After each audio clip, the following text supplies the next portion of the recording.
have this knife. It's a good knife. The Texas Chainsaw Massacre was released on this day in 1974. So today, this film turns 45 years old. So it's one of the older horror films that I've reviewed on this channel. And this film has quite the notorious reputation, I should say. So the film was directed by Tobe Hooper. This is one of his breakout films. He also went on to direct Poltergeist, so you may know him from that film. And it follows a group of 5 teenagers, specifically a girl named Sally and her brother Franklin, as they travel out into the countryside of Texas and discover a very sinister family lurking in the middle of nowhere. So, I have a confession to make. I only first saw the Texas Chainsaw Massacre this year. I know, I'm pretty new to this film, shockingly, but I have watched it a couple times since I initially saw it, and I feel like now, celebrating the anniversary is the best time to talk about the Texas Chainsaw Massacre. There's a lot to say about this film, so let's start. So, like I said, this film has a reputation, especially because of just the name alone and the implication of chainsaws, that it's super gory and gross, and there's like people getting massacred and all this stuff. And does it have massacring? Yes, it does. But it's not really that gory, honestly. It's actually quite tame, especially for perhaps a modern viewer. A modern audience would see this as a tamer film than you would think, especially with a name like the Texas Chainsaw Massacre. But it really isn't that gory. So like I said, the film follows 5 characters, but very quickly they begin to dwindle down because of this horrible family that lives in this like creepy old decrepit house. Which, by the way, let's talk about that house because it is so iconic and the set design is amazing. All of the props look authentic and real. It feels like a real creepy house in Texas, and it kind of was at the time. The cinematography is also amazing. The cinematographer, Daniel Pearl, knows exactly how to make the audience feel claustrophobic and isolated, even in a big setting like rural Texas. To me anyways, the film reminds me of John Carpenter's Halloween. Even though it came out 4 years later, the Halloween and the Texas Chainsaw Massacre have a real nice style to the way it's shot, and they don't rely on gore, but rely on a creepy mood and atmosphere to get the film going. Even from the very beginning of the Texas Chainsaw Massacre, we get a really creepy opening title scroll with the title, and then a wide shot of this corpse that has been mutilated and a radio broadcast describing the story as it goes on. It's really interesting how this film's put together.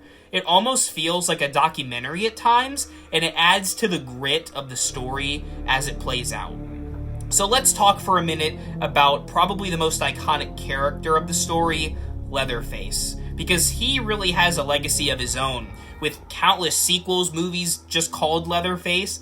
In this film, he is utilized quite a bit. He does most of the killing in the movie, but he isn't like a brutal evil force like, say, Jason or Freddy Krueger.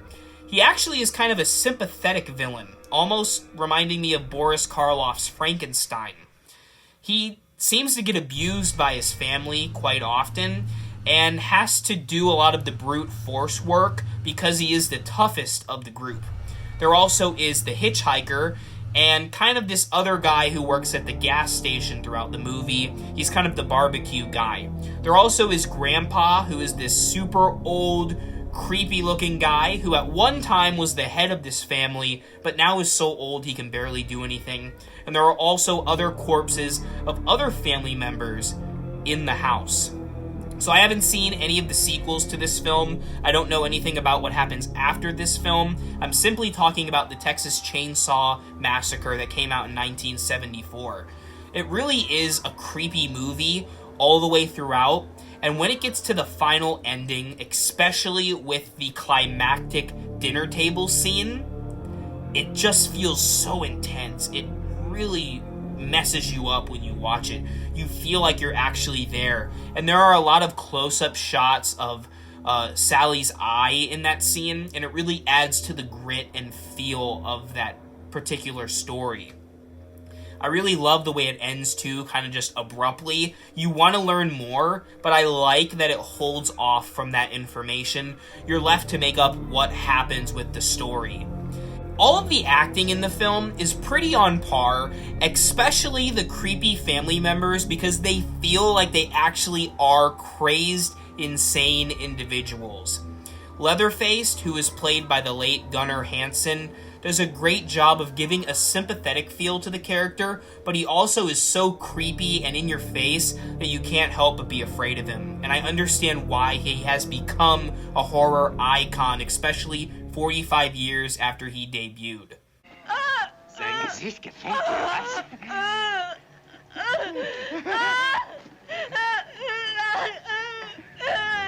The directing is really nice in the film. The scenery is so creepy. The set design, the music, and there really is not a complete score. It's mostly just sounds. Actually, for the iconic sound of the film, I believe they dipped a glove in tar and scraped it along a violin.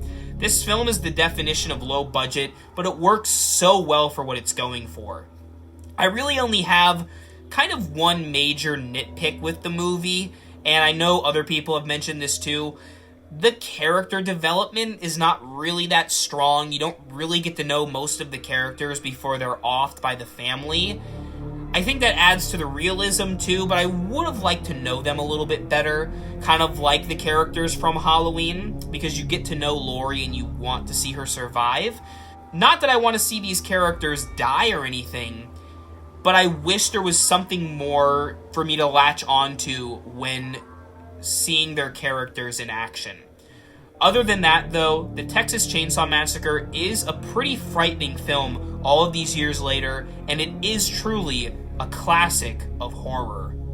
I'm going to give the Texas Chainsaw Massacre a 4 out of 5 skulls on the R.I.P. Reviews rating scale, and I couldn't be more excited to talk about this film on its 45th anniversary.